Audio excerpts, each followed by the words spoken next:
Even if you are the most dedicated teacher, your life can't be 100% all about education all the time. You need to be able to spend time with your friends and family, and according to all the happiness experts I've ever heard, you need a third place too. This is a place where you feel welcome, where you can do something enjoyable, and where you can really be yourself. My third places include participating in recreational team sports, enjoying live music at my favorite local spot, and seeing as many parts of the world as possible. My friend Amy Franks has turned her third place into a podcast. A Splash of Color and Equine podcast is a Michigan-based podcast that features horse show topics, trainers' perspectives, and educational opportunities for anyone who is passionate about horses and horse showing. If horses are your third place, if you're currently dabbling in the horse show community, or if you're even just a little bit curious about getting involved with horses, A Splash of Color is the podcast for you. No matter where you are in your equine journey, Amy has a way of making this world accessible to everyone, even to a novice like me. She leverages her years of experience in the horse show world and the knowledge of her guests to give you a glimpse behind the scenes and to see what it takes to get started or to get more involved. Her positivity and inclusiveness will leave you feeling like anyone, including you, can and probably should become part of this vibrant community. You can hear A Splash of Color and Equine podcast on Spotify, and make sure to follow the show on Facebook for even more updates on the horse show community. And now, on with the show.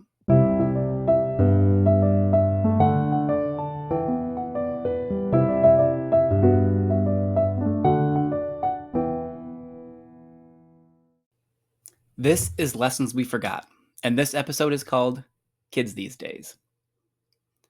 I just read a quote not too long ago, and I think it perfectly sums up kids these days.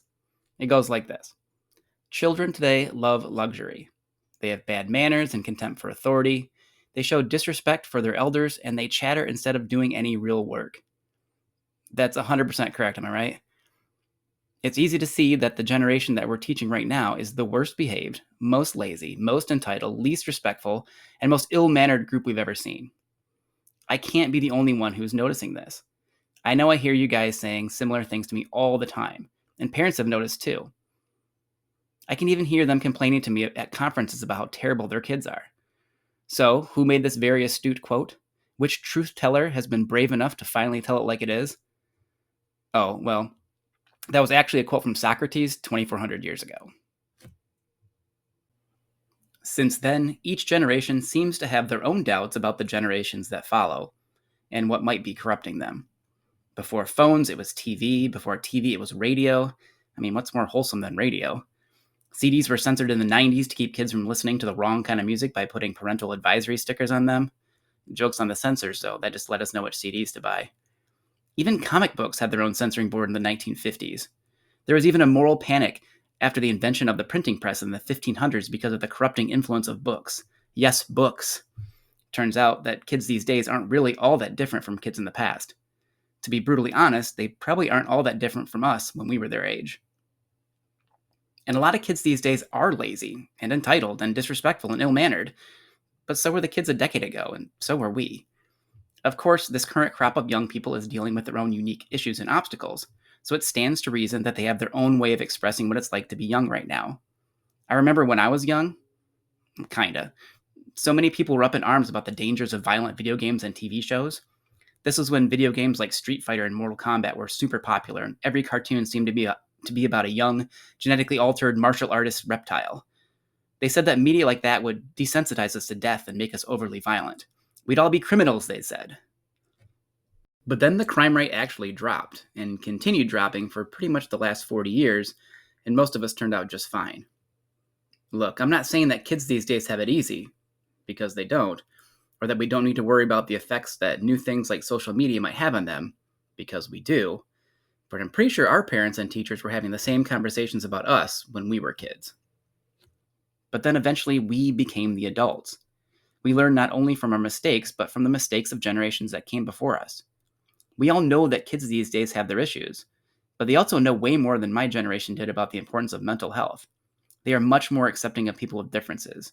They're not intimidated by technology, and according to the CDC, kids these days smoke less, they drink less, they get pregnant less, they fight less, and overall they make way less trouble than my generation did. Other studies consistently report that kids these days take longer to grow up, but they also tend to have better relationships with their parents than we ever did. Plus, even though they have higher rates of mental health struggles and suicide, kids these days also don't seem to carry a stigma about talking about those things anymore. Most of us did not become the people our parents wanted us to be. We became something different, or maybe even better. This next generation is going to do the same thing. They won't be what we want them to be. They can't be. Their world is different than ours. But they'll be all right, and probably a lot better than we expected.